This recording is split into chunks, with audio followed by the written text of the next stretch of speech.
અવતારો, સાધુ સંતો, આચાર્યો, સતીઓ અને શુરાની આ ભારત ભૂમિની અંદર અનેક ઋષિમુનિઓ, અનેક પ્રાજ્ઞ પુરુષોએ અનેક પ્રકારના સમાજને ઉપયોગી થાય, સંસ્કૃતિનું જતન થાય, જીવાત્માનું કલ્યાણ થાય એવા ઘણા બધા સત્શાસ્ત્રો, નીતિશાસ્ત્રો એનું લેખન કરેલું છે. ભગવાન શ્રી હરિએ આ તમામ શાસ્ત્રો ઉપર નજર દોડાવી અને એ તમામ શાસ્ત્રોનો સાર રૂપે નક્કી કર્યું કે સર્વેષામ નીતિશાસ્ત્રાણામ સારો વૈદુરિકો નયઃ.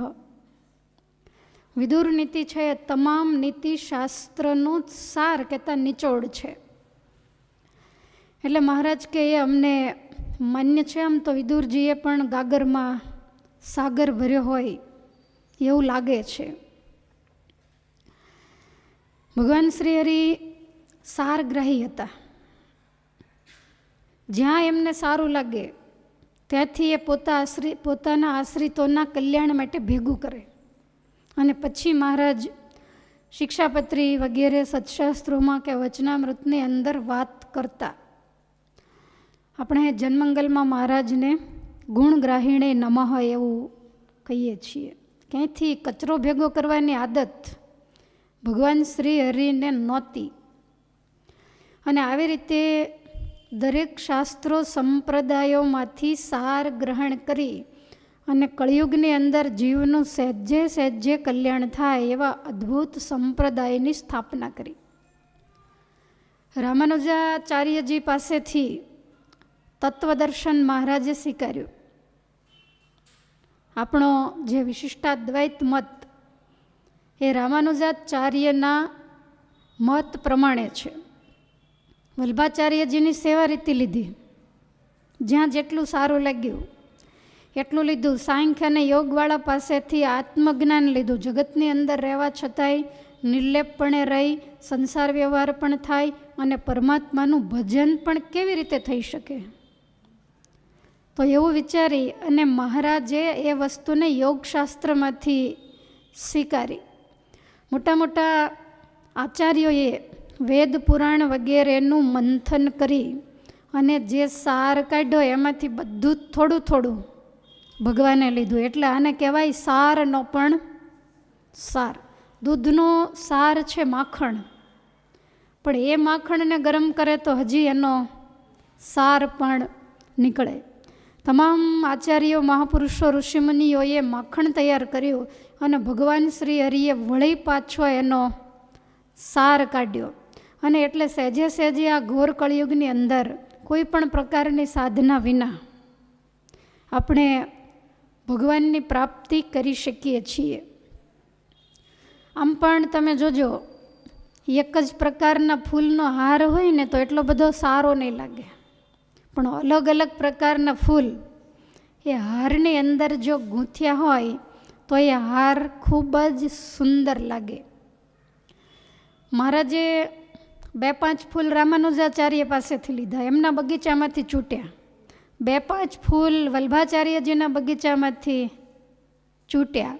વળી મહારાજને યોગ્ય લાગ્યું તો 2-5 ફૂલ પાછા સાંખ્ય અને યોગવાળાના બગીચામાંથી ચૂંટ્યા. પછી એને પોતાના દોરામાં પરોવી અને ઉદ્ધવ સંપ્રદાય કહેતા સ્વામિનારાયણ સંપ્રદાય રૂપી અદ્ભુત માળા બનાવી કે જેને આધારે આ હળહળ કળિયુગની અંદર પણ જીવાત્માઓ સહેજે સહેજે ભગવાનના ધામમાં જાય અને 12 હળહળ કળિયુગ હોવા છતાંય પણ મહારાજનો જે ખરો આશ્રિત હોય એના હૈયામાં સતયુગની પ્રવૃત્તિ થાય. આ કામ બહુ અદ્ભુત ભગવાન શ્રી હરિએ કર્યું છે. તો અહીંયા મહારાજ વિદુર નીતિની ખૂબ પ્રશંસા કરે છે. વિદુરજી મહારાજ ધૃતરાષ્ટ્રજીને અશાંતિ જ્યારે ઉત્પન્ન થઈ ત્યારે એક વફાદાર રાજ્યના મંત્રી તરીકે ખૂબ સરસ મજાનો ઉપદેશ આપી રહ્યા છે. જે ઉપદેશ એ ધૃતરાષ્ટ્રને નહીં પણ કળિયુગની અંદર જીવતા તમામ ધૃતરાષ્ટ્રને ઉપયોગી થાય એવો છે. ને મારા જે સાર કાઢ્યો હોય એકા ડાલડા તો ન જ હોય, ચોખ્ખું ઘી જ હોય. તો વિદુરજી મહારાજ ધૃતરાષ્ટ્રને સમજાવતા કહે છે કે હે રાજન, અશિષ્યમ શાસ્તિયો રાજન યશ્ચ શૂન્યમુપાસતે કદર્યમ ભજતે યશ્ચ તમાહુર્મૂઢચેતસમ. મૂઢ કોને કહેવાય?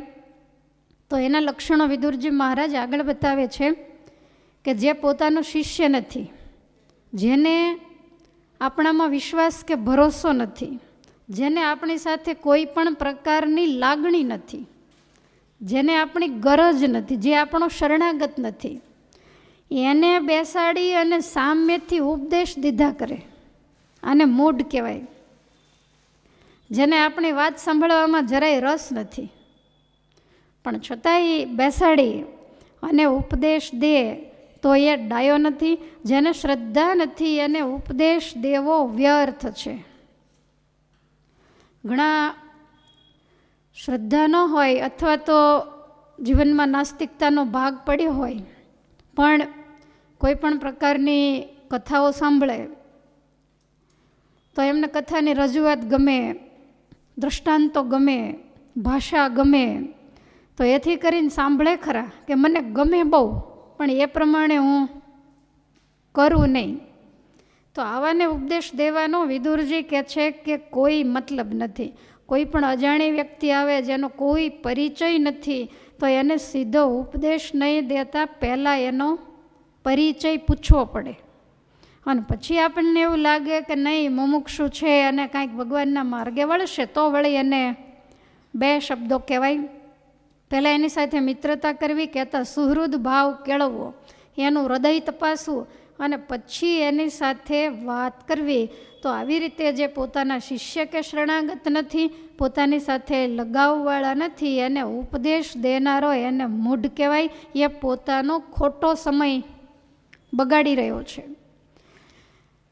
વિદુરજી કહે છે કે હે રાજન, કદર્યમ ભજતે યશ્ચ, જે અતિશય કંજૂસ છે, અતિશય કદર્ય છે, તો એને ભજતે કહેતા એની જે સેવા કરે, એની પાસેથી કંઈક લાલચ રાખે, તો એની પાસેથી શું મળે?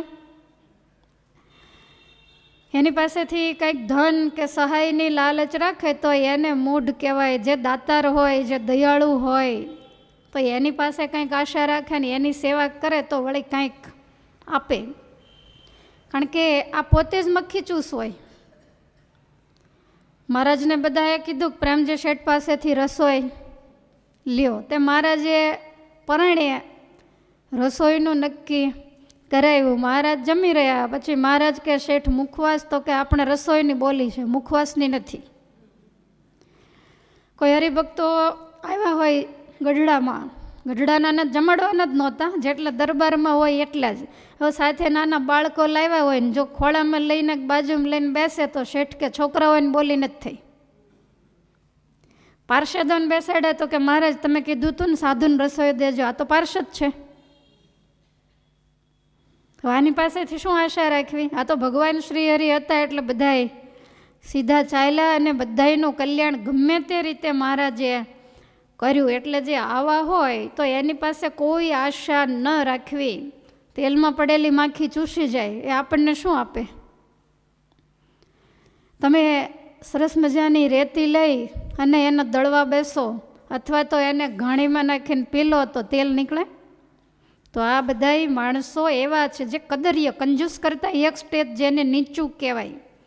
બાવળિયાના બી વાવો અને પછી એમ કહો સરસ આંબાવાળીઓ થશે, ક્યારેય તમારે બી વાવવામાં ભૂલ થઈ ગઈ છે. માટે આવાની ક્યારેય પણ આશા ન રાખવી. આમ તો આ દુનિયામાં 4 પ્રકારના માણસો છે. પહેલાં છે ઉડાવ, બીજા છે કરકસર કરનારા, ત્રીજા છે લોભી અને ચોથા છે કદર્યવાન, જે શબ્દ આની અંદર લખ્યો. તો ઉડાવ કોને કહેવાય? જરૂર હોય કે ન હોય, પૈસા હાથમાં આવ્યા નથી કે વાપર્યા નથી, નોકરી કરતા હોય, પગાર હોય. આમ તો એવું કહેવાય છે કે નોકરિયાત વ્યક્તિઓ ખૂબ ગણતરીવાળા હોય છે, પણ કદાચ ઉડાવ હોય તો સામો મહિનો આવે ને કદાચ 5 દિવસ બાકી હોય ને ત્યાં સાફ થઈ ગયા હોય, પૈસા વાપરી જ નાખ્યા હોય, એટલે આને ઉડાવ કહેવાય. જરૂર હોય ત્યાં જ વાપરવા, જરૂર વગરના ખોટા ક્યારેય ઉડાડવા નહીં. અને એમાંય આજનો યુવાન સમાજ એટલા બધા ખોટાઓ ખર્ચાઓ કરી અને ધનનો ગેરઉપયોગ કરતો હોય તો આને ઉડાવ કહેવાય. પછી કરકસરવાળા, જીવનની અંદર જ્યાં જેટલું જરૂરી હોય એટલું જ વાપરે, રૂપિયાની જરૂર હોય તો 1.5 રૂપિયો ન વાપરે, તો આને કરકસરવાળો કહેવાય. અને આમ તો એવું કહેવાય છે કે કરકસર છે ને એ તો જરૂર રાખવી, એ આપણો બીજો ભાઈ છે. તમે સાઈડમાં કાંઈક બચાવ્યું હોય તો જીવનમાં જ્યારે જરૂર પડે કે મુશ્કેલી આવે ત્યારે એ આપણને કામ લાગે, કોઈની પાસે હાથ લંબાવવા ન પડે, કોઈની ઓશિયાળી આપણે રાખવી ન પડે. એટલે કરકસર તો ચોક્કસ કરવી, ગમે એટલું આપ્યું હોય તોય કરકસર કરવી, પણ એટલી બધી હદે ન કરવી કે એ લોભમાં પ્રવર્તી જાય. વધારે પડતી કરકસર એ લોભની અંદર પરિણમે અને એના કરતાંય માત્રા વધી જાય તો એને કદરીય કહેવામાં આવે છે. કદરીય એટલે કે જેની આગળ અનહદ છે, ખૂબ સંગ્રહ કર્યો છે નંદરાજાની જેમ, પણ છતાંય વાપરે નહીં. જરૂર ન હોય ત્યાં તો ન જ વાપરે, પણ જરૂર હોય તોય ન વાપરે. ઘરની અંદર, કુટુંબ પરિવારની અંદર કોઈ સાજા માંદા હોય તો સરકારી દવાખાને લાઈનમાં ઊભા રહે, સાંજે વારો આવે ત્યાં સુધીમાં દર્દી બિચારો અડધો થઈ જાય, પણ 1 રૂપિયોય ખર્ચે નહીં. તો આને કદરીય કહેવાય. સારું ખાવા પીવાનું ઘરમાં લાવે નહીં, સારા કપડાં પણ ક્યારેય પહેરે નહીં, એકલું ભેગું જ કર્યા કરે. તો ઘણું બધું હોય તોય શું કામનું? ન રહ્યું નાણું રાજા નંદનું, એને આખી પૃથ્વીનું ધન ભેગું કર્યું છતાંય મૂકીને જતો રહ્યો. શાંતિથી વાપર્યું નહીં, ખાધું નહીં, ખાવા દીધું નહીં, પોતે હેરાન થયો ને પ્રજાને પણ હેરાન કરી. તો આને કદરીય કહેવાય. માટે કદરીય કે લોભ કે ઉડાવપણું નહીં, પણ આ 4માંથી એક પ્રકાર છે. એ આપણે બધાએ, અમારે ને તમારે બધાએ શીખવા જેવો છે, અને એ છે કરકસર. કરકસર કેવી રીતે કરવી, ક્યાં ક્યાં કરવી, એ પણ બહુ સમજવા જેવું છે. તમે જાણો છો કે આજે મોંઘવારીનો યુગ છે. આજે તમે તપાસ કરો, તમને ગૃહસ્થને તો વધારે ખબર હોય કે આજે તેલના ભાવ જુઓ, ઘીના ભાવ જુઓ, તમામ અનાજ હોય, ફળફળાદી હોય, શાકભાજી હોય, પણ એક સમય એવો હતો કે ₹8 કિલો, એને બદલે આગળ 2 મીંડા લાગી જાય એવી પરિસ્થિતિ અત્યારે વર્તી રહી છે. એટલે દરેક વસ્તુની અંદર જો આપણે ચોકસાઈ રાખતા શીખીએ અને કરકસર કરતા જો શીખીએ તો જ આ મોંઘવારીના યુગમાં આપણું ગાડું બરોબર ચાલે. બાકી શહેરની અંદર રહેતા હોય ને 25,000 પગાર હોય તો આજ કોઈના રસોડા ચાલે એવું નથી. મકાનોના ભાડા એટલા, બાળકોની ફી, અને અત્યારે આ રોગચાળાનો યુગ, એક જ દવાખાનું આવે તો તમારા એક પગારે પણ પૂરું ન થાય એવી પરિસ્થિતિ છે. અને એ પણ આપણે જાણીએ છીએ કે મન ફાવે એમ વાપરવાથી તો કુબેરનો ખજાનોય ખાલી થઈ જાય. એટલે જરૂર ન હોય ત્યાં ક્યારેય એનો ઉપયોગ નહીં કરવો. મહારાજે શિક્ષાપત્રીમાં આપણને કેટલી સરસ ભલામણ કરી છે કે અમારા આશ્રિતે આવક પ્રમાણે ખર્ચ કરવો. આપણી જેટલી આવક હોય એ આવકમાંથી મહિનો પૂરો થાય ત્યારે 500,000 રૂપિયા વધવા પડે, પણ 1 રૂપિયો ઘટે નહીં, એ રીતે રહેવું. અને ઘણી વસ્તુઓ, આપણી પરિસ્થિતિ કદાચ એવી નાજુક હોય તો શાકભાજીની માર્કેટ ભરાય, થોડું મોડેથી લેવા જવું. તમે સીધા શરૂ થાય ને તરત જાઓ તો સારી વસ્તુ તો થોડી મોંઘી હોય. તો આ બધી કરકસર એ ભાઈઓને નહીં, તમારે કરવાની જરૂર છે. અને તમને એમ થાય કે અમારા ઠાકોરજીની દયા છે, તો દયા હોય તો જેને નથી એને થોડુંક દેજો ને. જેને 2 ટાઈમનું શાક નથી મળતું એને 2 દિવસનું લાવી દઈએ તો આ એક પુણ્યનું જ કામ છે. તો મન ફાવે એમ એનો ઉપયોગ ક્યારેય ન કરવો. અને આ જે આવક પ્રમાણે ખર્ચ, એ શ્રીમંત હોય તોય ભલે, ઝૂંપડીમાં રહેતો હોય તોય ભલે, બધાય આ આજ્ઞા જે પાળશે એ જરૂર સુખિયા થશે. આજે તમારા દરેક ઘરની ફરિયાદ હોય છે કે અમે તો ગમે એમ કરીને ચલાવી લઈએ, પણ છોકરાઓના ખર્ચાઓ બહુ વધી ગયા છે.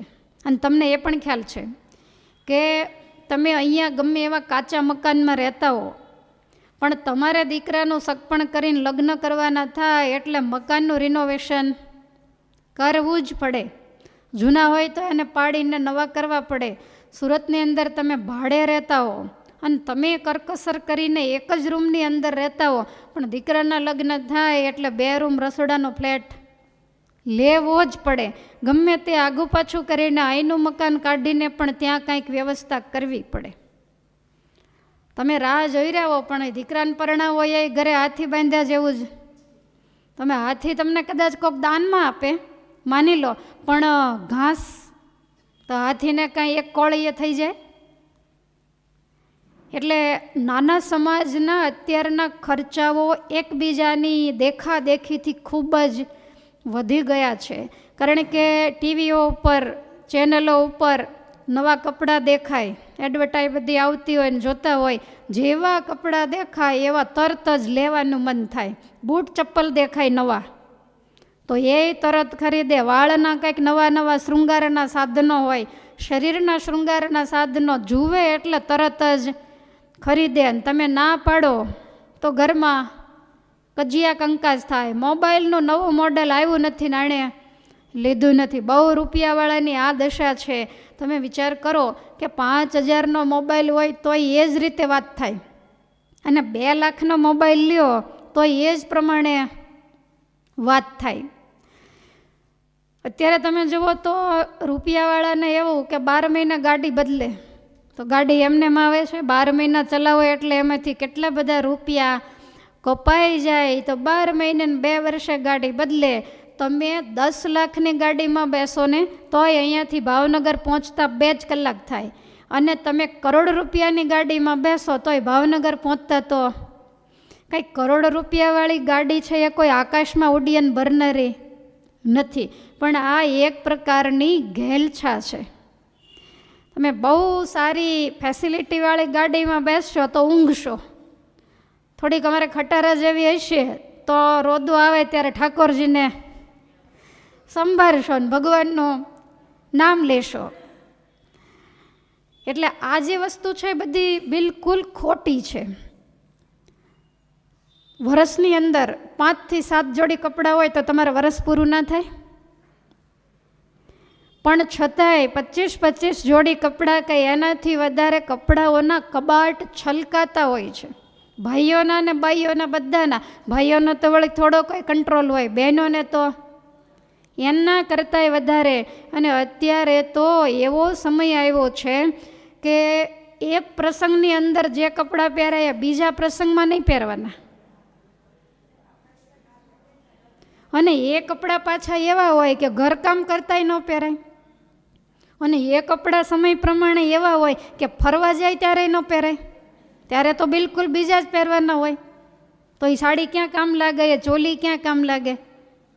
લગ્ન થાય તે દિવસે પહેરી હોય એ 50,000 લાખ રૂપિયાની ચોલી કે કપડાં જે કાંઈ લીધું હોય, પછી એ તમે ક્યારે ક્યારે પહેરો? એમ ને એમ જ પડ્યા હોય. તો આ બિલકુલ ખોટા ખર્ચા છે. એ લાખ રૂપિયા બેંકમાં મૂક્યા હોય તો 800,000 એનું મહિને વ્યાજ આવે. તમે વિચારો. એટલે આ બધા જે ખોટા ખર્ચાઓ છે એમાં કરકસરની ખૂબ જ જરૂર છે. એ તો ઠીક છે, પણ કેટલી જોડ તો બૂટ ચપ્પલ હોય, અને ભાઈઓ કરતાંય તમારે વધારે. જેવા કલરની સાડી એવા કલરના બૂટ ચપ્પલ. કરિયાવર થાય તો 15 જોડી 20-20 જોડી ચપ્પલ.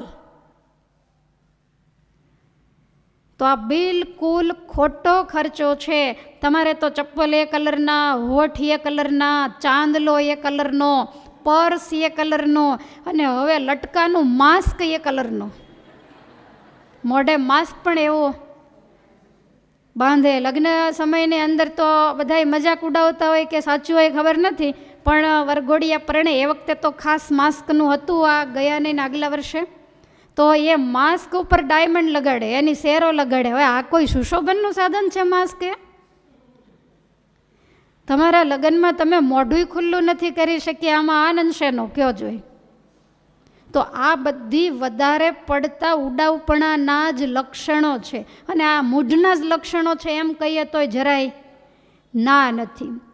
એટલે વધારે પૈસા હોય તો બીજાને મદદરૂપ થાવ. આજે તમે જુઓ કે ઘણા એવા છે કે જે દીકરીઓને પરણાવે છે. સુરતના પ્રખ્યાત ઉદ્યોગપતિ મહેશભાઈ સવાણી 500 દીકરીઓને દત્તક લઈને જેણે પરણાવી છે, સફેદ કપડે જેને સાધુ કહી શકાય. કેવો જબરજસ્ત પરોપકાર! તો એમાં રૂપિયા વાપરો. તમે ઓછા ખર્ચામાં ચલાવી અને કોઈને વેત નથી, કોઈ બ્રાહ્મણની દીકરી હોય એનું કન્યાદાન કરી દો, કોઈ ગરીબ હોય, તમારે ત્યાં કોઈ મજૂરો હોય અથવા તો કોઈ કામકાજ કરનારા નોકર ચાકરો હોય તો એના પ્રસંગોમાં તમે એને મદદરૂપ થાવ. પણ ખોટી રીતે રૂપિયાનો ગેરઉપયોગ ન કરો. અત્યારે જરૂરિયાતમંદ ઘણા બધા છે. સદાવ્રતોની અંદર આપો, પાંજરાપોળમાં આપો, અનાથાશ્રમની અંદર આપો, કોઈ ધર્મસ્થાનોની અંદર આપો, તો એ રૂપિયાનો સદવ્યય થાય. અને આજ વ્યસન અને ફેશનની પાછળ પણ દમદોટ ખર્ચો થઈ રહ્યો છે. જે તમારે વસ્ત્ર હોય, શૃંગારના સાધનો હોય એની જરૂર છે, પણ જે વધારે પડતું થાય છે એની જરૂર. લગ્ન હોય અને તૈયાર થવા માટે શ્રીમંત પરિવારના બહેનો જાય, 2 લાખ રૂપિયા તો તૈયાર કરવાના એક જણને. આ તો હું કહું છું, એનાથી વધારે છે. શું જરૂર છે? ઠાકોરજીએ જેટલી હળદર નાખી એવા જ લાગશો. અને તમને એવું નથી લાગતું કે આજનો સમાજ વધારે પડતું મોઢાનું સુશોભન કરે છે, એને કારણે એના ફેસ ઉપર વિકૃતિ આવી જાય? એ બધી જે વસ્તુઓ છે કેમિકલવાળી, એ આપણી ચામડીને નુકસાન કરતા છે. આગળ ઉપર જતા ચામડીના ભયંકર એમાંથી રોગો ઉત્પન્ન થાય. હા, તમારે ત્યાં એવો કોઈ અગત્યનો પ્રસંગ હોય એક દિવસ, એ વાત અલગ છે, પણ કાયમને માટે આવો બધો જે ઉપયોગ થાય છે એ બધો જ ખર્ચો ખોટો. અને એના કરતાંય જાજો ખર્ચો ભાઈઓને વ્યસનો પાછળ થાય છે. ઘરના છોકરાઓને ભણાવી ન શકે સારી સ્કૂલમાં, પણ વ્યસનને મૂકી શકતા નથી. સાંજ પડે 100-200 રૂપિયાના માવા તમાકુ ખાઈ જાય અને પીતા હોય તો એના કરતાંય આગળ નીકળી જાય. છોકરાઓના મોઢામાંથી કાઢી અને આવા વ્યસનોની પાછળ રૂપિયાઓ બરબાદ થતા હોય. હરવા ફરવાના ખોટા ખર્ચા કેટલા! દિવાળી આવે, ઉનાળો આવે, અને હવે તો રૂપિયાવાળાના છોકરાઓએ વિદેશમાં ફરવા જવાનું ચાલુ કર્યું છે. લાખો રૂપિયાનું પાણી કરી નાખે. તમે વિચારો કે ફરીને આવે એટલે શું, એ જાડા થઈ જાય? ફરીને આવ્યા, લાખો રૂપિયા વાપરીને આવ્યા પછી ફાયદો શું? એ લોકો ત્યાંથી સરસ સુધરીને સંસ્કારી થઈને આવે એવું કંઈ? ત્યાંથી આવ્યા પછી તમે એને સ્વિટ્ઝરલેન્ડ ફરવા જવા દો તો આવીને તમારી સરસ રીતે સેવા કરવા માંડે એવું ખરું? પણ છતાંય જતા હોય છે. તો આપણે કહીએ તો આજનો સમાજ એમ કે ભાઈ 6 મહિના એમને એમ ધંધામાં જ્યાં ત્યાં દોડ્યા હોય તે થોડા દિવસ બહાર જઈએ તો ફ્રેશ થઈ જઈએ. આ ફ્રેશ થવાનો રસ્તો નથી. ફ્રેશ તો તમે સમજણથી થઈ શકો. ફ્રેશ થઈને આવ્યા પણ સ્વભાવ એવા ને એવા જ છે, આહાર વિહાર એવા ને એવા જ છે, એટલે વળી પાછા હતા એવા ને એવા અપસેટ થઈ ગયા. તો ફ્રેશ થવા માટેનું સાધન શું છે કે ઘરની અંદર 5-10 સભ્યો હોય, બધાય સવારમાં મહારાજની આજ્ઞા પ્રમાણે સૂર્યોદય પહેલાં જાગતા હોય, એક રૂમમાં બેસીને બધાય પૂજા પાથરીને બેઠા હોય, એક હારે ટોકરીઓ વાગતી હોય, બધાય આંખો વીંચીને માળા કરતા હોય, પછી પોતપોતાની રીતે દેવદર્શનને જાય, શાસ્ત્રોનું અધ્યયન કરે, સવારમાં ઝીણા ઝીણા પ્રભાતિયા ગવાતા હોય, પછી નાસ્તા પાણી કરીને બધાય પોતપોતાના કામે જાય, બપોરે બધાય ભેગા બેસીને જમે, સાંજે આવીને પણ વળી જમી અને બધાય ઘર સભા કરીને બેસે કે આજ આખો દિવસ દરમિયાન શું શું કર્યું. એક વચનામૃત વંચાય, બાળકો હોય તો ધૂન ગાતા હોય, બહેનો હોય તો કીર્તન ગાતા હોય, અને આવી રીતે મહારાજને સંભાળતા સૂવે. એની જિંદગીમાં અપસેટ ક્યારેય થાય જ નહીં અને એને ફરવા ક્યારેય જવું જ ન પડે. એને બહુ ફરવાની ઈચ્છા થાય ને તો મંદિરે જઈને 50 પ્રદક્ષિણા ફરે એટલે ફ્રેશ થઈ જાય. એટલે આપણા મનની આ બધી જ ખોટી માન્યતાઓ છે. એટલા પૈસા જો બચે તો સમાજની અંદર સારા કાર્યોમાં એનો જરૂરથી ઉપયોગ થઈ શકે. વળી વ્યવહાર જેનો સામાન્ય હોય અને બાળકો નાના હોય એણે તો ખર્ચો કરવામાં ખૂબ ધ્યાન રાખવું, કારણ કે આજના સમય પ્રમાણે બાળકોને ભણાવ્યા વગર છૂટકો નથી. અને આજની સ્કૂલની ફી કેટલી બધી છે. તમે પહેલેથી કરકસર કરીને રૂપિયા ન બચાવો તો બાળકોને જ્યારે ભણાવવાના થાય ત્યારે આપણે એને સારી સ્કૂલમાં ન ભણાવી શકીએ, અને કોકની પાસે હાથ લાંબા કરવા પડે. એટલે એમણે તો ખૂબ જ કરકસર રાખવી.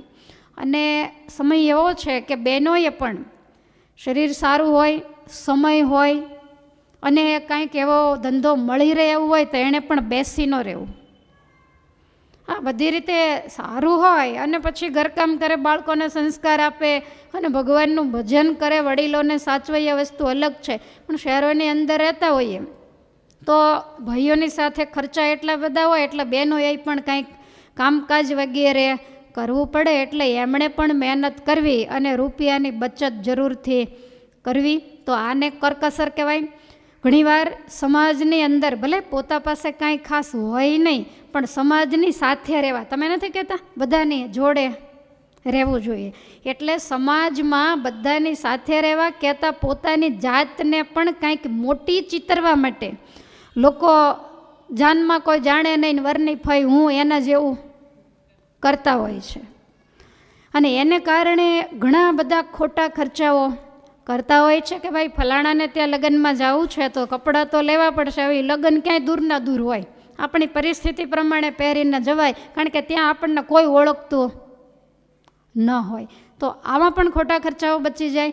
146માં શિક્ષાવત્રીના શ્લોકમાં મહારાજે લખ્યું કે અમારા આશ્રિતોએ પોતાની આવક અને જાવક એનું રૂડા અક્ષરે નામું લખવું. આ વિદુરનીતિ તમને લાગે ધૃતરાષ્ટ્રને કામ લાગે એવી છે? આપણને બધાને કામ લાગે એવી છે. તો આવક અને જાવકનું નામું લખવું, અને ગરીબ હોય કે શ્રીમંત દરેકે લખવું. મોટી મોટી પાર્ટીઓમાં, મોટા મોટા ધંધા બિઝનેસમાં જ્યાં જ્યાં પાયમાલી થઈ છે એ માત્ર અને માત્ર બે સાવધાની રાખવાથી, હિસાબ નથી કર્યા એટલે ઉપાધિ થઈ છે. મોટી મોટી વાતો કરતા હોય કે અમારે તો બધા બહુ વિશ્વાસુ, કોઈ કોઈનો હિસાબ માગે નહીં, અને જ્યારે દિવાળું ફૂકે ત્યારે નાના નાના કેટલાયને અંદર ભોગ બનાવે, નાના પરિવારો પાયમાલ થઈ જતા હોય. એટલા માટે હિસાબ કરવાનું કહ્યું. અને મહારાજે કીધું હોય એ ખોટું ન હોય, એણે કળિયુગને ધ્યાનમાં રાખીને જ કીધું હોય. વળી દેખાદેખીથી ક્યારેય કોઈનો વાદ, બાજુવાળાએ જે કપડાં લીધા તે, એણે જે નવો નંગ કરાવ્યો તે, આપણે આપણું ખિસ્સું તપાસી અને હંમેશા કેપેસિટી પ્રમાણે જ પગલાં ભરવા, નહીંતર ઉપાધિ થાય. અને થોડુંક સ્વાવલંબી બનતા શીખવું. શ્રીમંત પરિવારોને તો ખૂબ જ આ વસ્તુઓની જરૂર છે. સ્વાવલંબી એટલે શું? તો કે શરીર જો આપણું સારું હોય, વળી કાંઈ તમારે નોકરી ધંધો કાંઈ કરવું પડે એવું ન હોય તો ઘરમાં નોકર ચાકર ન રાખવા, બધું જ ઘરનું કામ જાતે કરવું, જેથી કરી અને શરીર પણ સારું રહે. તમે જુઓ તો ઘરની અંદર કચરા પોતા છે એ નોકર ચાકર કરતા હોય, ઝાપટ ઝૂપટ નોકર ચાકર કરતા હોય, અને કોઈ અચાનક જઈને પૂછે કે બેન ક્યાં, તો એ જીમમાં ગયા હોય, એ કસરત કરવા માટે એ વોકિંગમાં ગયા હોય. તો પોતાના ઘરનું કામ પોતે જ જો કરે તો એને કસરત કરવા ક્યાંય જવાની, તમે વિચારો ડબલ ખર્ચો. નોકર ચાકરોને પગાર ચૂકવવાના તો પહેલાં ત્યાં મફત જવાય, ત્યાં પણ પૈસા આપવાના. તો આ સમજણના અભાવે કરીને આવું બધું થતું હોય. અને આપણા વડવાઓ પહેલાં 4-4 વાગ્યામાં ઉઠીને વાસીદાવો કરીને રોટલા કરીને વાડીએ જતા. તમે એને ક્યાંય બીપી કે સંધિવા કે ડાયાબિટીસ કે કોલેસ્ટ્રોલ જોયું? કોઈ રોગ નહોતા, બેઠાડું જીવન થઈ ગયું, એશ આરામી થઈ ગયા. રૂપિયા વધ્યા એટલે એમ થાય કે અમારે બીજું કાંઈક કરાય જ નહીં. બહુ રૂપિયા વધ્યા હોય પછી મંદિરે આવીને આમ ચારે બાજુ જોવે, બિચારા બહેનો બધા વાળતા હોય, પોતું કરતા હોય, સેવા કરતા હોય, તો દર્શન કરીને ક્યાંક સાવણીની જરૂર હોય તો કહેજો, લાવી દઈશ. સાવણીઓ તો ઘણી છે, લેવાની જરૂર છે. જરીક વાંકા વળો તો શરીરની અંદર કાંઈક સ્વસ્થતા અને તંદુરસ્તી રહે. માટે ઘરનું કામ બધું જાતે કરવું. આ વિદેશની અંદર તમને એમ થાય કે બધા બહુ જાય છે ને બહુ રૂપિયા કમાય, એમને એમ નથી કમાતા. એ તમારે જેમ બેસી રહે તો એને પણ ભૂખમરો જ આવે. જેટલા ઘરની અંદર સભ્ય હોય, માતા પિતા હોય, પુત્ર હોય, પુત્રી હોય, પુત્ર વધુ હોય, બધાને નોકરી કરવા જવાનું. હવે બધાને જો જવાનું હોય તો એક વ્યક્તિ કામ કરે મેળ આવે? બધા જ હાથોહાથ ઘરનું કામ કરે. અને વિદેશની અંદર તમે યાદ રાખો કે આજની તારીખે પણ ગાડી માટે ડ્રાઈવર, ઘર માટે નોકર ચાકર કે રસોઈયાની પ્રથા નથી. કોઈ ન રાખે, બધા બધું પોતાની જાતે કરે છે. ત્યારે એ રૂપિયાવાળા છે ને આપણે બધા આળસુ છીએ ને એટલે આપણા રૂપિયા ઘટે છે. માટે આપણે પણ ઘણીવાર એવું બને કે ભાઈ ને બેન બંને નોકરી ધંધો કરતા હોય તો ભાઈની પણ પવિત્ર ફરજ છે. ભાઈ આવીને સોફે સીધા લંબાવીને બેસી જાય અને બેન નોકરીએથી આવીને બધું કરે તો એની ફરજ છે કે એણે પણ થોડીક મદદ, કારણ કે નોકરી ધંધો બંને કરે છે તો બંને થાકી ગયા હોય. એટલે સાથે મળી અને ઘરનું કામકાજ જો કરે તો શાંતિથી ઘર ચાલે. વળી ઘરની અંદર દરેક વસ્તુ, પછી રસોઈના સામાનથી માંડી અને તમારે કપડાં વગેરે ધોવા માટેના સાબુ પાવડર હોય કે સાવરણી જેવું હોય તો એની પણ ઘરની અંદર ખૂબ સાવધાની રાખીને ઉપયોગ કરવો. જેમ આવે એમ તમે વાપરી નાખો તો આજ સમાજમાં કોઈ વસ્તુ સસ્તી નથી. ઘણાને તમે જુઓ તો એવી બુદ્ધિ હોય કે આપણને ક્યાં ભગવાને ઓછું આપ્યું છે એટલે બધી વસ્તુઓ હોય, મસાલા બીજું ત્રીજું થોકબંધ લાવે અને પછી પાછો સંભાળવાનો તો વેત હોય નહીં અને કેટલી બધી વસ્તુઓ બગડી જાય. માટે જરૂર પૂરતું લાવીએ અને વધારે 12 મહિનાનું લાવ્યા છે તો એને અઠવાડિયે 15 દિવસે મહિને જે જેવી વસ્તુ એને સાફ સફાઈ કરતાં એને જોતાં ખૂબ ધ્યાન રાખીને આ કરવું પડે તો વસ્તુ બગડે નહીં. નહીંતર મોંઘા ભાવની વસ્તુ જો બગડી જાય તો તમે વિચારો કે આ પણ એક પ્રકારનો ઉડાવપણો જ છે. અને એ વસ્તુ તમે કોકને આપી દો તો બિચારાને મોઢે જાય તો એ પુણ્યનું કર્મ પણ થાય. પણ આ તો ઘણા તો એવા હોય બગડી જાય પણ કોઈને દેવામાં તો સમજે જ નહીં. એટલે એનો મતલબ એવોય નહીં કે જાજુ લાવીને પછી સાફ સફાઈ ન કરવી એટલે બધાને આપણે કાંઈ સદાવ્રત બાંધવાની જરૂર નથી. પણ કહેવાનો મતલબ એ કે થોડીક કરકસર કરતાં શીખવું એમ. સાબુ પાવડર વગેરેમાં તમે કરકસર કરીને ક્યારેક હિસાબ માંડજો તો તમને ખ્યાલ આવે કે કેટલો બધો. અત્યારે 5 રૂપિયાના સાબુના પેકેટ મળે છે. અત્યારે ભાવ બધાયના આસમાને પહોંચ્યા. ઘણા તમે જુઓ ને તો સાવરણીથી વાળી પછી સાવરણીને આમ ફેંકે. તમને ખબર છે એની આયુષ્ય ઘટે, એ 2 મહિના વહેલી તૂટી જાય. હવે એક સાવણી 2 મહિના વહેલી તૂટે, 12 મહિને તમે 2-5 સાવણી તોડો તો કેટલો બચાવ થાય તમે વિચારો. એટલે જે વસ્તુને જે રીતે મુકાતી હોય, ભગત થવાની વાત તો પછીની છે, પહેલાં માણસ થવાની વાત છે. ઘરની અંદર કેમ રહેવું એ ખૂબ જ શીખવા જેવી આ વાત છે. વળી એવું પણ બને શહેરોમાં ખાસ કે ઘેર મહેમાનો આવ્યા હોય, આને અમસ્તી રસોઈ કરવાની આળસ હોય ને ફરવાનો બેહદ શોખ હોય એટલે એમ કે હોટલમાં જમવાનો ગોઠવી દેજો, મહેમાનોને ત્યાં લઈ જાય. કેટલો ખર્ચો થાય એ ખબર પડે. હવે આને આ બધાય ઘરે છોકરાઓ હોય, જે બહેનો હોય, એ બધાય પાછા વાહનમાં બેસીને હોટલ લઈ ડીઝલ વગર જવાય અને ત્યાં કેટલા મોટા મોટા બિલ ભરવા પડે. હવે મહેમાન વળી વખાણે તમારું કામ બાકી કહેવું પડે, જ્યારે આવીએ ત્યારે અમે તો અમથા ક્યારેય જતા નથી પણ તમે અમને લઈ જાઓ છો. તો આને વળી ટાયરમાં બેક પંપ મારે એવું થાય. પણ એ પાછળનો વિચાર ક્યારેય પણ કરતા નથી. પરિવાર સહિત અઠવાડિયું થાય, અઠવાડિયામાં 2 વખત હોટેલોમાં જાય અને જમતા હોય તો એમાં પણ કંટ્રોલ રાખવો, કારણ કે એમાં બધી વાનગીઓમાં કેમિકલ આવે એટલે ચટપટી લાગે ને આપણે જીભને એની ચટકી લાગે, પછી એ જ વસ્તુ આપણને ગમે. જેને બહારની લારીની ચા પીવાની ટેવ પડી હોય ને એને તમે સરસ ભેંસના દૂધની બનાવી દો તો ઘરે ન ભાવે. એટલે આ બધી ટેવ ખૂબ ખરાબ છે. હવે કેમિકલવાળી વાનગી હોય, વાસી હોય, એમાંથી પાછી ફ્રેશ બનાવેલી હોય, ઘણું બધું ભેગું કરીને ઘણી પ્રોસેસ, એમને તો કાંઈ ફેંકી દેવાનું આવે નહીં. એટલે એક તો આપણું શરીર બગાડે, પછી અપવિત્રતાથી ગમે તેણે બનાવેલું ગમે એનું હેઠું જૂઠું હોય એટલે આપણું માનસ છે એ પણ બગાડે, માનસને વિકૃત કરે એટલે તમોગુણ વધે, જેવો તેવો સત્વગુણ હોય એ પણ મરાઈ જાય અને પછી સારા ભજન ભક્તિના વિચારો ન આવે અને રૂપિયા બગડે એ તો જુદા. રૂપિયાની થાળી કદાચ હોય, આ તો મંદિરમાં 100ની હોય, હોટલમાં કદાચ એનાથી મોંઘી હોય, પણ એટલા જ 100 રૂપિયામાં તમે ત્યાં જમો ને, એ ઘરે તમે 2-3 દિવસ સુધી જમી શકો. પણ માણસને આળસ એટલી બધી વધી, અને આળસ વધી એટલે શરીરો વધવા માંડ્યા છે. પહેલાં કામ એટલું બધું હતું એટલે શરીરો એટલા બધા વધતા નહોતા અને બીમારી પણ નહોતી. અત્યારે આપણે આપણા શરીરને આળસ કરી અને રોગના ઘર કરી નાખ્યા છે. એટલે કરકસર કરવી ખૂબ જરૂરી છે. ભલે ભગવાને દીધું હોય તો વધે તમે 12 મહિને 2-5 પાવડરની થેલીનો બચાવ થાય ને, તો જેને નથી એને આપજો, કે જે બિચારા માટી ઘસીને વાસણો સાફ કરતા હોય. પણ કરકસર જીવનમાં દરેકે આપણે ભગવાનના આશ્રિત જો વિદુર નીતિ પ્રમાણે ન રહીએ તો બીજું દુનિયાનું કોણ રહેવાનું છે, કે જેણે ક્યારેય વાંચી નથી ને સાંભળી નથી. અને આ કરકસર કરવાનો અદ્ભુત ફાયદો છે. અને એવું નહીં માનતા કે તમે કરકસર કરી અને જો વ્યવહાર ચલાવો તો દુનિયા તમને લોભિયા માને, વાત બિલકુલ ખોટી છે. તમને એક અદ્ભુત પ્રસંગ સંભળાવું કે કરકસરનો શું ફાયદો થાય છે.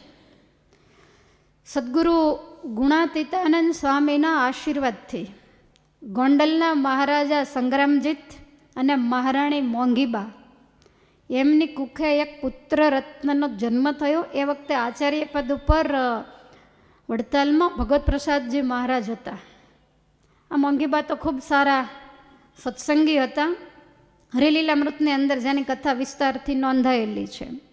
તો એમને ત્યાં જે પુત્રનો જન્મ થયો ને, એનું નામ ભગવતસિંહજી રાખ્યું. તો આ ભગવતસિંહજી મહારાજા જેટલા હિન્દુસ્તાનના રજવાડાઓ છે, એ તમામ રજવાડાઓમાં અતિ ઉત્તમ રાજવી તરીકે જો ઉદાહરણ પૂરું પાડ્યું હોય, સમાજની, ધર્મ વગેરેની, ગરીબોની સેવા માટે પણ જો એમણે કાળજી રાખી હોય, તો એના જીવનની કરકસર એક અદ્ભુત અર્થશાસ્ત્ર હતું. વિશ્વયુદ્ધ જ્યારે થયું ત્યારે દેશનું મોટા ભાગનું લોખંડ છે, એ બધા યુદ્ધના શસ્ત્ર સરંજામો બનાવવાના હોય ને, એની અંદર વપરાતું બધું કારખાનાઓમાં લઈ જવામાં આવતું ને. એ વખતે લોખંડની ખૂબ તંગી ઊભી થયેલી. હવે સરકારી ઓફિસો હોય, રાજ્યની કોઈ કચેરીની ઓફિસો હોય, તો પહેલાં સ્ટેપલરની વ્યવસ્થા નહોતી, પિન મારવાની કેવું નહીં. એટલે અગત્યના 2-4 કાગળ હોય તો એને જોડી રાખવા માટે લોખંડની ટાંચણી લગાડવામાં આવતી. એ વખતે ટાંચણીનો ઉપયોગ ખૂબ વધારે થતો. પણ લોખંડની જ્યારે તંગી પડી એટલે ટાંચણીઓમાં પણ સખત ખેંચ ઊભી થઈ. ટાંચણીઓ મળે એટલી બધી મોંઘી મળે, અને એ પણ તરત 2-5 દિવસમાં કાટ લાગી જાય એવી હલકી કક્ષાની મળે. એટલે બધા એમને લાચાર બની અને ચલાવી રહેલા. એમાં એકવાર રાજ્યની રાજ કચેરીમાં ભગવતસિંહજી બાપુ અચાનક આવ્યા. બહુ ઝીણી દ્રષ્ટિવાળા હતા, ક્યાંય કોઈએ કાંઈ બગાડ નથી કર્યો એવું બહુ ધ્યાન રાખતા. એટલે બધાએ અધિકારીઓ બેઠેલા, એ બધા ઊભા થઈ ગયા, બાપુને મજરો કર્યો. બાપુ બેઠા અને આમ જ્યાં નજર કરી તો બાજુમાં કચરા ટોપલી હતી. એની અંદર રાજ્યના તો ઘણા બધા કામો આવતા હોય, બધા કાગળિયાની અંદર લખાતા હોય, તેથી છાપવું, ઝેરોક્ષ એવું તો કાંઈ હતું નહીં. એટલે ઘણા બધા પછી કામ પત્યા પછીના વધારાના કાગળો કચરા ટોપલીમાં હતા, અને ટાંચણીઓ પણ એની અંદર ભેગી હતી. એટલે બાપુને એમ થયું કે અત્યારે દેશ આટલો બધો તંગીમાં છે, લોખંડની આટલી બધી તંગી છે, તો આવી ખોટી ટાંચણીઓ બગડે એ કાંઈ આપણા ગોંડલ રાજ્યને પોસાય નહીં. જુઓ, ઘર નથી, આવડું મોટું રજવાડું છે. અને ભગવતસિંહજી બાપુના શાસનકાળ દરમિયાન ગોંડલ એટલે ઇંગ્લેન્ડનું લંડન કહેવાતું. કોઈ શહેરોમાં નહોતી એવી વ્યવસ્થા ભગવતસિંહજી બાપુએ કરેલી. પણ કેવી રીતે? બિલકુલ કરકસર કરીને. એટલે બાપુએ નજર કરી, જોઈ લીધું, પણ કાંઈ બોલ્યા નહીં. રાત્રે સૂતા સૂતા વિચાર કરે છે કે આવી ટાંચણીઓ ખોટી બગડે, અને ટાંચણી માટે અધિકારીઓને કચકચ કરવું એ બરોબર નહીં, પણ આનો કંઈક ઉપાય તો કરવો જ પડે. બીજે દિવસે સવારમાં દિવાનજીને બોલાવી અને દિવાનજીને કહ્યું કે દિવાનજી, આપણા ગોંડલ રાજ્યની અંદર દાંતણ કાપવાનું જે વર્ગ કામ કરે છે, તો એ વર્ગના જે મુખી હોય ને એને બોલાવી લાવો ને. દિવાનજીને પ્રશ્ન ના કરે કે શું કામ છે, એટલે તરત જ એ સમાજના જે મુખી હશે એને બોલાવ્યા. એ હાજર થયા કે બાપુ શું આજ્ઞા છે? તો કે તમે લોકો જે દાંતણ કાપો છો, પછી એ દાંતણને જ્યારે સાફ કરો ત્યારે એના સૂળને કાંટા હોય એ ક્યાં નાખો? તો કે બાપુ એ તો અમે ફેંકી દઈએ.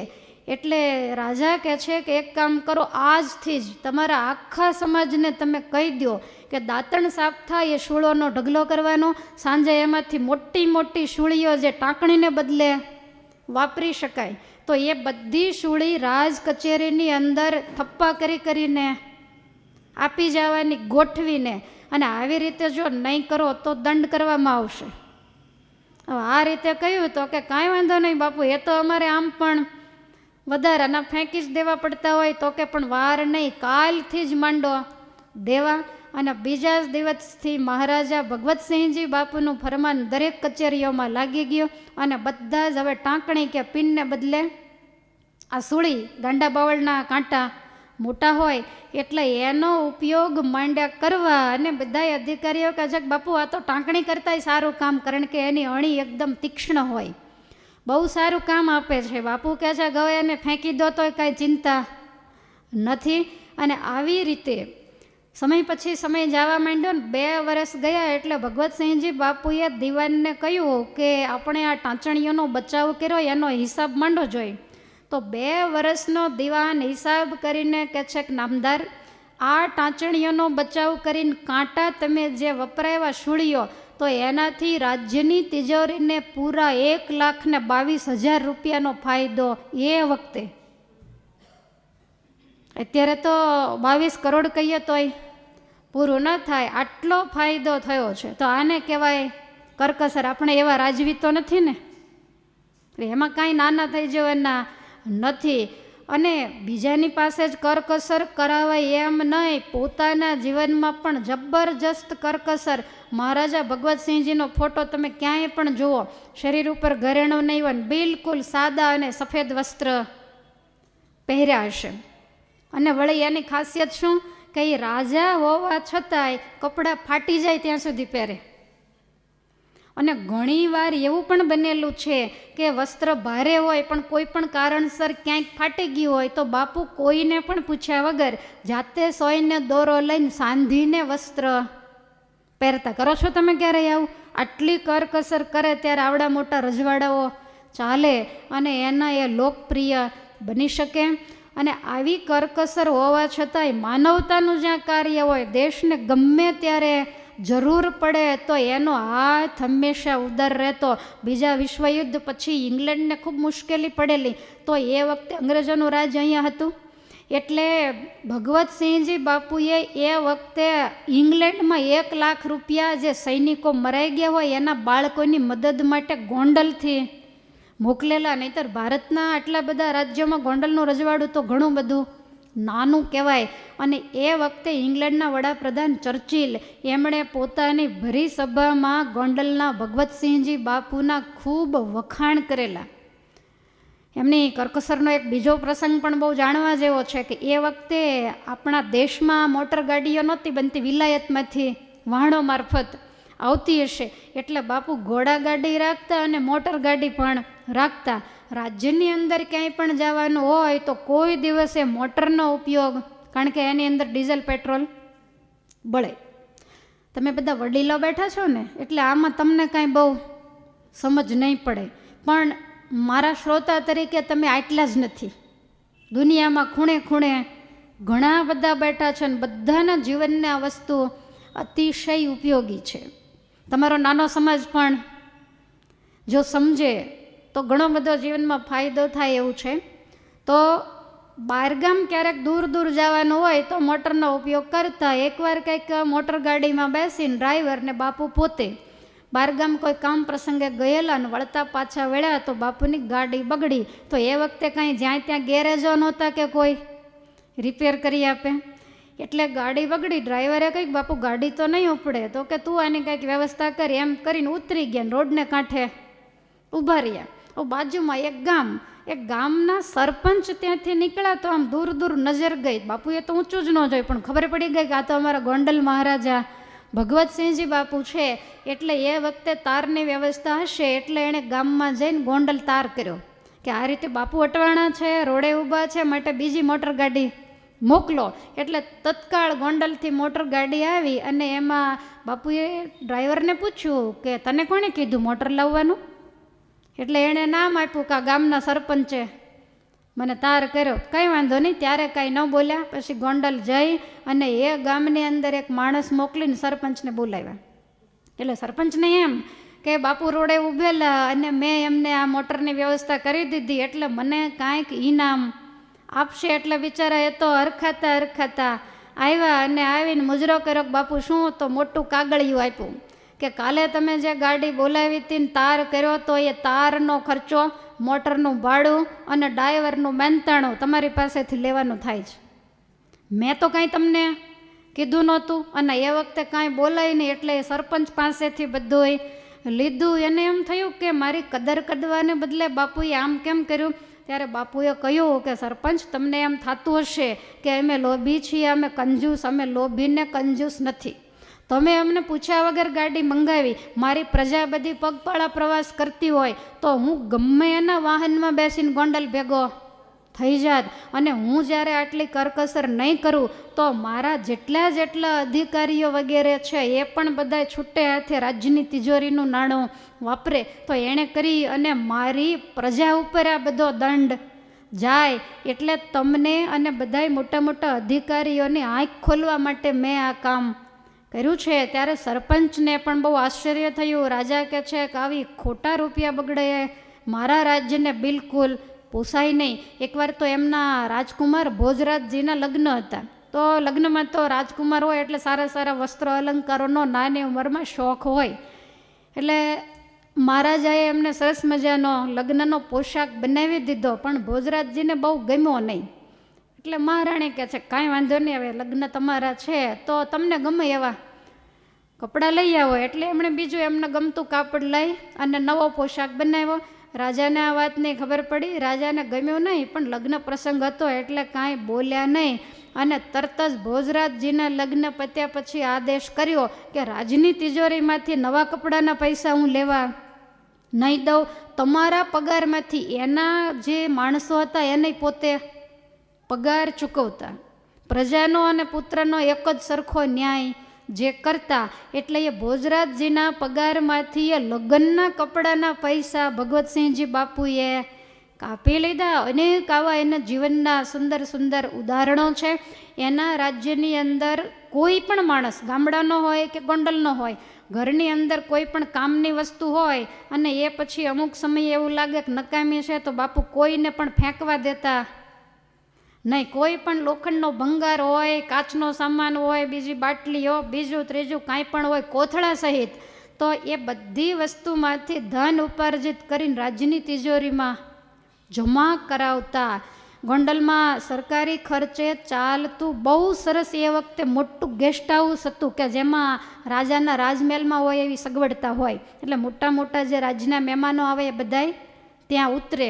તો રાજાનો એવો કાયદો હતો કે ગમે તેવો મોંઘેરો મહેમાન આવે 3 દિવસ સુધી રહેવા દેવાનો, અને કોઈને ગમી જાય ને ચોથો દિવસ રહે તો એનું ભાડું એની પાસેથી લઈ લેવાનું. કારણ કે કારણ વગરનું રહેવાનો કોઈ મતલબ નથી. અને કાયમ તરત જ ચોથો દિવસ રોકાય એટલે બિલ એને પકડાવી જ દેવામાં આવે.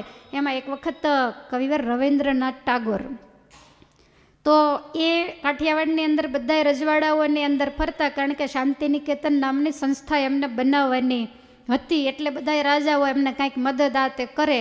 તો એ ગોંડલની અંદર ગયા અને 3 દિવસ રોકાણા, પણ એમનું કામ પૈતું નહીં. અને પછી 2 દિવસ વધારે રોકાવાનું થયું. એટલે ખૂબ સારી રીતે એમને રાજ સન્માન સાથે રાખ્યા. પછી એ જ્યારે ટ્રેનમાં બેઠા ત્યારે ગેસ્ટ હાઉસનો જે માલિક હતો ને એણે 2 દિવસનું ભાડાની ચિઠ્ઠી આપી દીધી કે આ 2 દિવસનું ભાડું લાવો. હવે એ 2 દિવસનું ભાડું એણે તરત જ ચૂકવી દીધું. તો એનો મતલબ એવો નહીં કે એણે 2 દિવસનું ભાડું લઈ લીધું તો આ શાંતિનિકેતન સંસ્થામાં શું મદદ કરી હશે. તો એ વખતે આ સંસ્થામાં મોટામાં મોટી મદદ કરી હોય ને ઝાઝું નાણું આપ્યું હોય તો ભાવનગર દરબારે, અને બીજા નંબરે જો કોઈ હોય તો એ ગોંડલના ભગવતસિંહજી બાપુ લાખો રૂપિયા મદદમાં આપ્યા. પણ જે ભાડું કાયદેસર થતું હતું એ આવી રીતે વ્યવહાર કરે ને એના જીવનમાં, એના રાજ્યમાં, એના પરિવારમાં ક્યારેય પણ દુઃખ ના આવે, તમે જ્યારે હોય ત્યારે જવા દો ને, હવે કાંઈ નહીં એમ કરો ને, પછી ઘણી વખત સંબંધો બગડતા હોય છે. તો આવી રીતે અદ્ભુત કરકસર કરી અને રાજ્યની તિજોરીને ભરેલી રાખતા, પોતાના પરિવારજનોના મનોરંજનના સાધનો, ભોગવિલાસના સાધનો, વધારે પડતા ફેશનેબલ કપડાં, તો એમાં એક પણ રૂપિયો બાપુ બગાડવા દેતા નહીં. ગોંડલના તમે જૂના રજવાડાના કરેલા કોઈ પણ કામ જોશો, સરકારી બાંધકામો ઉપર તમે નજર ગુમાવો, એનો દરબારગઢ જોવો, ઇમારતો જોવો, નદી ઉપરના બંધ જોવો, આજ ક્યાંય કાંકરીએ ખરેલી નહીં હોય. પ્રજાનું ચૂસવાને બદલે પ્રજાને જેમ ફાયદો થાય એવી રીતે પોતે વર્તતા. અને છતાંય નવાઈની વાત એ હતી કે ભગવતસિંહજી બાપુએ 60 વર્ષ સુધી રાજ કર્યું. તો ત્યાં સુધીમાં આખા હિન્દુસ્તાનના તમામ રજવાડાઓમાં, પછી ભાવનગર હોય કે વડોદરા હોય કે કોઈ પણ હોય, ગોંડલ સ્ટેટ એક જ એવું હતું કે એની પ્રજા ઉપર કોઈ પણ પ્રકારનો ટેક્સ નહીં, બિલકુલ ટેક્સ ફ્રી રાજ્ય જો હોય, કોઈ પણ પ્રકારના વેરા મહેસૂલ નહીં, બધી પ્રજા સુખેથી રહી શકે. તે વખતે અહીંયા જે અંગ્રેજના વાઇસરોય હતા એને નવાઈ લાગતી કે નામનોય કોઈ ઉપર કરવેરો નહીં, અને છતાંય આટલો સરસ વહીવટ કેમ ચલાવતા હશે. પણ એના જીવનનું અદ્ભુત પાસું હતું કરકસર, જરૂર વગરનો એક પણ રૂપિયો ન વાપરવો. આજના ઉડાવ યુગની અંદર ભગવતસિંહજી બાપુના જીવનમાંથી દરેકે ઘણું બધું શીખવા જેવું છે. આ રાજાને કરકસર કરતાં શરમ નહોતી, તો આપણને શેની? આપણે ક્યાં ગોંડલનું રજવાડું છે, પાડોશી પૂછતા નથી, કારણ કે એનાય પગલું છણીએ જઈને પગ લૂછી આવતા હોય, એમાં બિચારા પાડોશી શું પૂછે કહો. અને આ ભગવતસિંહજી બાપુ પ્રત્યે ગોંડલની પ્રજાને એટલું બધું માન હતું કે ગાદીએ બેઠા, એને 50 વર્ષ જ્યારે પૂરા થયા ને ત્યારે ગોંડલની પ્રજાએ ભગવતસિંહજી બાપુની સુવર્ણ તુલા કરી હતી, એને સોના ભારોભાર જોખ્યા હતા. ઇતિહાસની અંદર શિવાજી મહારાજને પ્રજાએ સોને જોખેલા, ને ત્યારે પછીનો બીજો જો પ્રસંગ હોય તો આ ભગવતસિંહજી બાપુનો હતો. અને એવું કહેવાય છે કે એ વખતે એ સોનાનો વજન 134 શેર અને 27 તોલા, ત્યારે શેરમાં મપાતું, એટલે આમ અંદાજે ગણીએ તો 67 કિલો જેવું સોનું ગણાય. અને એ બધું જ જે સોનું, એની કિંમત 1,95,923 રૂપિયા. તમે વિચારો એ વખતે કેટલું સસ્તું હશે. 1,95,000 કહેતા 2 લાખ રૂપિયામાં 67 કિલો સોનું.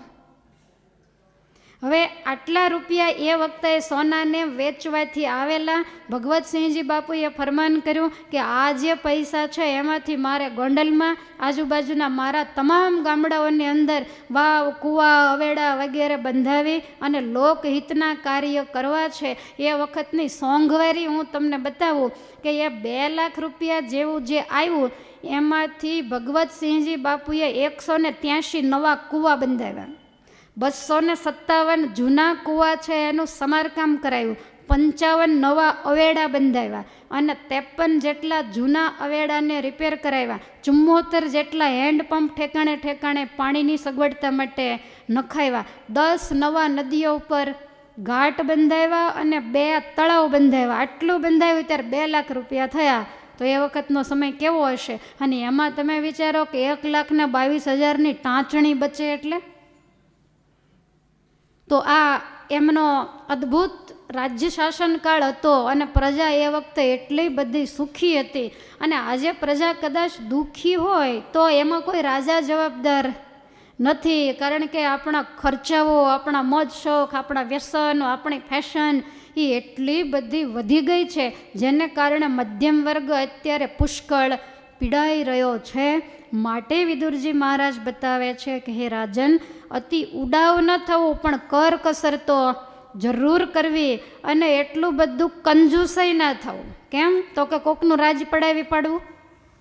વિદુરજી મહારાજ પાછા એ જ લાઈન ઉપર આવી જાય અને ભગવાને ખૂબ આપ્યું હોય અને છતાંય પણ જે કંજૂસાઈ કરે, અતિ લોભ કરે, તો હે રાજા એને તમે મૂર્ખ સમજો. આમ તો ભગવાન વ્યાસનારાયણે 26 શ્લોકનો મૂર્ખ શતક નામનો ગ્રંથ લખ્યો છે. માધવદાસ સ્વામીએ પણ 100 મૂર્ખના લક્ષણ બતાવ્યા છે અને વ્યાસ ભગવાને પણ 100 લક્ષણ બતાવ્યા છે ને એ જ લક્ષણો અહીંયા વિદુરજી મહારાજ પણ બતાવી રહ્યા છે. વિદુરજી કહે છે કે હે રાજન, સમર્થ હોવા છતાંય, એટલે કે આવડત હોવા છતાંય, બુદ્ધિ હોવા છતાંય, શરીરમાં શક્તિ હોવા છતાંય મહેનત ન કરાય એ મૂઢ છે. ખ્યાલ આવે છે? ભગવાને શક્તિ આપી હોય તો મહેનત જરૂર કરવી, એટલે કે જે આળસુ ન હોય એને ડાયો કહેવાય ને આળસુ હોય એને મૂઢ કહેવાય. ઘણાને તો શક્તિ આપી હોય તોય શક્તિનો ઉપયોગ બિલકુલ, એ ગામ ગપ્પા આખો દિવસ મારે પણ કોઈને કામ લાગે એવું એક પણ કાર્ય ન કરે. 25,000 પગાર હોય ને એમાં પૂરું થઈ જતું હોય ને તો આગળ 26,000 કમાવાની આશા ક્યારેય, તો આને આળસુ કહેવાય. ભગવાને આવડત આપી હોય, બુદ્ધિ આપી હોય, 8 કલાકની નોકરી હોય તો પાછળ ઘણા બધા કલાકો બચે છે તો કંઈક બીજું કરી અને આગળ ઉપર જતાં બાળકોનું શું થશે આ બધું વિચારી અને કાંઈક ધન ઉપાર્જન કરવાનો પ્રયાસ જરૂર કરવો પડે. તમે પણ ઘરની અંદર ઘરકામમાં આળસ કરો, રસોઈમાં આળસ કરો, પછી કે અમારે બધાને બહારનું ભાવે પણ તમે મોઢામાં નાખે એવું બનાવો તો ખાય ને તમારું. થાળીની અંદર શાક પીરસ્યું હોય તો રોટલી ઘી કરતાં એના પાણીથી વધારે પલળી ગઈ હોય. તમને ખબર છે એ રોટલી તો કૂતરાય ન ખાય, માણસ છે ને ખાય. તમે વ્યવસ્થિત કર્યું હોય તો કોકને પણ આળસ, એમને એમ ટેલ ટપોરા કર્યા કરે, એમને એમ લાંબા ટાંગા કરીને બેસી રહે, મોબાઈલ વગેરે બધું જોયા કરે, બધાની સાથે ગામ ગપ્પા માર્યા કરે અને પછી રસોઈ તો કે મારે રસોઈ કરતાં અડધો કલાક ન થાય પણ એ ખાધા જેવી ન હોય. ખ્યાલ આવે છે? એટલે કરવું તો બધું વ્યવસ્થિત રીતે કરવું.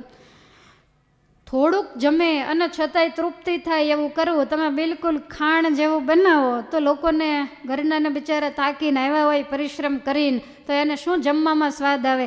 એ ઓફિસેથી નીકળે ને ત્યારે એમ થાય કે લાવીને લારીએ થોડુંક કંઈક નાસ્તો કરતો જાઓ અને પછી પેલું જેવું તેવું હશે એમાંથી વળી પૂરું કરી લઈશું. એટલે તમે ભગત થાવ, મંદિરે આવો, માળા ફેરવો અને દુનિયા તમને બહુ વખાણે કે તમે તો પણ બહુ ભજન કરો, સંસારમાં જનક રાજાની જેમ નિર્લેપ રહ્યો, એનો મતલબ એવો નહીં ઘરે બધો ગોટો વાળવો.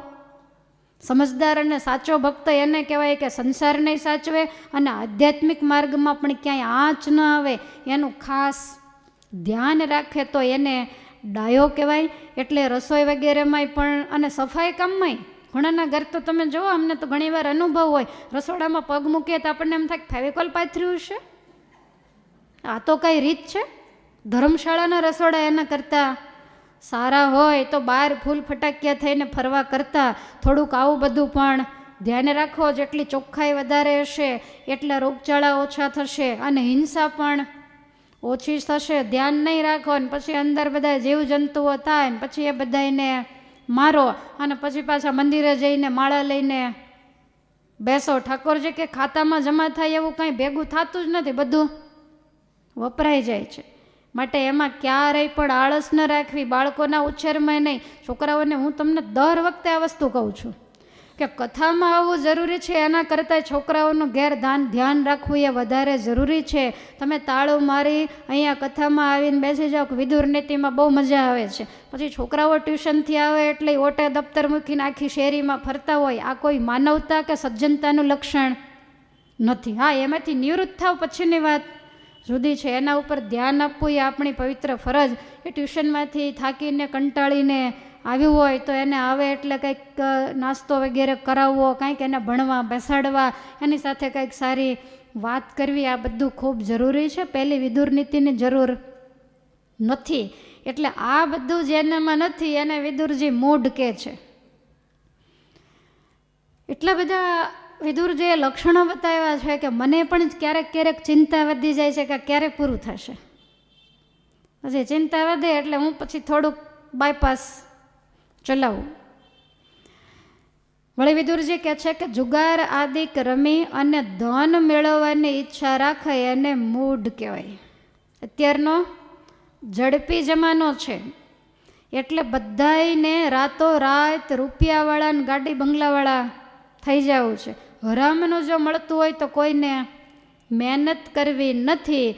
એટલે પછી માણસો સટ્ટાબાજી વગેરે ખેલતા હોય કે રાતોરાત રૂપિયાવાળા થઈ જવાય, પણ એને એ ખબર નથી કે રૂપિયાવાળા હોઈએ ને તો રાતોરાત રોડપતિ પણ થઈ જવાય. અને આજે તમે જુઓ તો લાખો કુટુંબોની પાયમાલી હોય ને તો એ આના કારણે બિલકુલ વિચાર્યા વગરના વ્યવહાર અને ધંધાઓ કરે.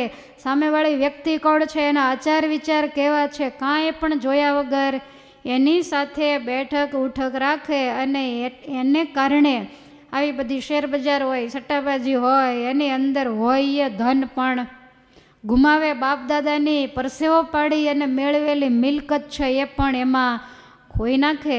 માટે આવું બધું રમે અને ધન મેળવવાની ઈચ્છા ક્યારેય ન રાખવી. શિક્ષાપત્રી વાંચીએ છીએ, દ્વિત્યાદિ વ્યસનમ ત્યાજ્યમ નાદ્યમ ભંગાદિ માદકમ. અમારા આશ્રિતોએ દ્યુત વગેરે વ્યસનોનો ત્યાગ કરવો. અને તમારા 5-25 લાખ રૂપિયા કે 5-25 કરોડ રૂપિયાની વાત નથી. આ જુગારની બાજીમાં 42,000 દેશ પણ જતા રહ્યા તો તમારા નાના મકાનો જાય એમાં કાંઈ નવાઈ નથી. જો ધ્યાન ન રાખે તો જો ધર્મ રાજા ગણ જાણનાર જુગારી સંગે રમિયા જુગાર. પાપીને સોબત થઈ ગઈ અને દુર્યોધનના કહેવાથી એની વાતમાં આવી ગયા, એની મોહબતમાં આવી ગયા અને આ બાજી જો રમ્યા તો 42,000 દેશ તો શું પણ 5 ભાઈ વચ્ચે સતી દ્રૌપદીને પણ હોડમાં મૂકી દીધા. આ શિક્ષાપત્રી રોજ વાંચવાનું કીધું એનું કારણ તમને કાંઈ સમજાય છે? 12 મહિનામાં એકવાર કીધું હોત તો ઠીક છે, પણ રોજે રોજ વાંચવાની એટલે કોઈ પણ કલમ આપણાથી દબાય નહીં.